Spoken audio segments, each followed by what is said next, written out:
What is the difference between transmitted versus reflected light in microscopy, and when should you use each one? By the way, Epi Illumination, reflected light illumination, and incident illumination all mean the exact same thing. The way that you light up your sample is super important. In fact, my $100,000 high-end Zeiss microscope, over 50% of that microscope is just dedicated to controlling the way that the sample is lit up and taking that light and just perfecting it and having your sample be lit up in the absolute best way possible. And that's because most microscopic objects are completely invisible. As an example, if you had a microscope slide and you put a little bacteria on it, and you'd usually have a cover slip on top of it, and you were to try to shine light up through the top, it would just go straight through the bacteria. It's not large enough to be reflective in any way.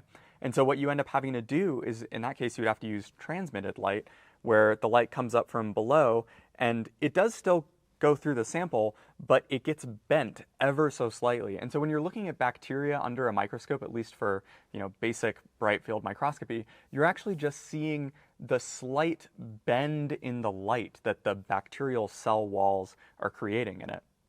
Interestingly, our bodies are actually just as transparent as that little bacteria that would have all of the light go through it. But the difference here is that a bacteria is so much smaller than we are. I mean, if you think about it, you get a really bright flashlight, right? And you can shine it through your hand. You can see the red light coming through the other side. And that's mind-blowing that the light can go all the way through all of your flesh in your hand. But now imagine that you're looking at just one of the skin flakes, off of your hand. That light is basically just going to go through it, and there's going to be some infinitesimally small percentage of the light that actually gets reflected off of it. And so, but that infinitesimally small percentage, when you've added up the entire thickness of your hand, turns into, we can see our hands. But actually, most of the light is going through the first couple layers of the cells in the epidermis, actually. So as a pretty generalized rule of thumb, you're going to be using transmitted light illumination for most high magnification samples. And by high magnification, I mean 100 times-ish and higher. That would be like a 10 times objective plus a 10 times eyepiece. The exceptions to this would be if you're looking at geological samples, like a slice of a rock, or you're looking at semiconductors. There's also epifluorescence, but that's a whole nother topic. And then reflected light illumination will be used for most things under 100 times magnification. So that would be like you're using a stereo microscope, for example. So this stereo microscope has a ring light on it. I'll take this off so you can see it.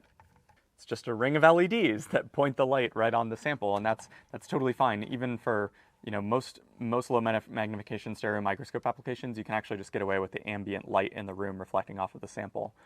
But for something like a compound microscope, where the magnification is higher, you really do need to be having a lot more sophistication around how you're illuminating the sample, and that's where, for example, a condenser comes in. So you're not just lighting up the sample with light going straight through it. No, the light goes up, and then it goes through the condenser, where then the angles get turned, and so you're basically lighting up the sample in a transmitted fashion at all possible angles.